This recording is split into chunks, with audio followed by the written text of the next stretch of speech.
ഇന്ന് എന്താ അറിയില്ല കേട്ടോ, രാവിലെ തന്നെ ഓർഡർ അടിച്ചു. രാവിലെ തന്നെ ഓൺ ചെയ്ത പാടെ തന്നെ ഓർഡർ അടിച്ചു. മറ്റേ രാവിലെ ഓൺ ചെയ്ത പാടെ ഓർഡറൊന്നും അടിക്കാറില്ല, കുറേ അരമണിക്കൂർ കഴിഞ്ഞിട്ടൊക്കെ അടിക്കാറ്. എന്നാലും രാവിലെ തന്നെ അടിച്ചു. 108 രൂപ അടിച്ചിട്ടുണ്ട് കേട്ടോ. ബൃന്ദാവനത്തിൽ നിന്നാണ്, മൾട്ടി ഓർഡറാണ്. ഇത് പാലാരിവട്ടത്തെ വൃന്ദാവനം കേട്ടോ. അപ്പോൾ ആ കാറിൽ ഒരാളിരിപ്പുണ്ട്, ഞാൻ കാണിച്ചു തരാം കേട്ടോ. ഇത് നോക്കി, ആരെ ഇരിക്കുന്നത് നോക്കി, ഷിറ്റ്സു അല്ലേ. എന്താ രസമല്ലേ കാണാൻ. എനിക്കൊരു ഷിറ്റ്സിന് മേടിക്കണം. പിന്നെ 2 ഫുഡ് റെഡിയാണ്. അപ്പോൾ നമുക്ക് എടുത്ത് വേഗം കൊടുക്കാം. ഷിറ്റ്സ് പുറത്ത് കാഴ്ച കണ്ട് ഇങ്ങനെ ഇരിക്കുക കേട്ടോ. നല്ല വൈബടിച്ചിരിക്കുകയാണ് ചെക്കനാണ് പെണ്ണാറില്ല. എന്തായാലും നമുക്ക് നമ്മുടെ പരിപാടി നോക്കാം. ഇതാണ് ഫസ്റ്റ് ഓർഡർ കൊടുക്കേണ്ട സ്ഥലം, ഇവിടെ കേട്ടോ. ഇവിടെ കൊടുത്തിട്ട് മൾട്ടി ഓർഡർ ഉണ്ട്. ഇനി വേറൊരു ഓർഡറിന് കൊടുക്കാനുണ്ട്. അടുത്ത ഓർഡർ കൊടുക്കേണ്ടത് പുന്നക്കൽ അമ്പലത്തിനടുത്തുള്ളൊരു ഫ്ലാറ്റിലേക്ക് കേട്ടോ. സ്കൈ ലൈൻ്റെ ഫ്ലാറ്റാണ്. അപ്പോൾ അതോടെ കൊടുത്തപ്പോൾ 110 രൂപയാണ് മൾട്ടി ഓർഡർ നമുക്ക് കിട്ടിയത്.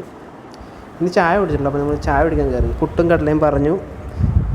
ഇതാ കിടക്കണം അടുത്ത ഓർഡർ. വെറുതെ ഇരിക്കുമ്പോൾ ഓർഡർ എടുക്കില്ല. നമ്മളെന്തെങ്കിലും ഫുഡ് കഴിക്കുമ്പോഴോ ഇങ്ങനെ ഓർഡർ വരിക, അല്ലാത്തപ്പോൾ ഓർഡറൊന്നും ഉണ്ടാവില്ല. എന്തായാലും നമ്മൾ എടുക്കാൻ പോയി. അപ്പോൾ ഐഡലി കഫേന്ന് അടിച്ചേ മൾട്ടി ഓർഡർ. അപ്പോൾ അതെടുത്ത് കൊടുക്കാൻ വന്നപ്പോൾ ദേ ഇവിടെ പൂച്ചസാർ ഷിറ്റ്സു അവിടെ കണ്ടു. ഇവിടെ പൂച്ചസാറിനെ കണ്ടു.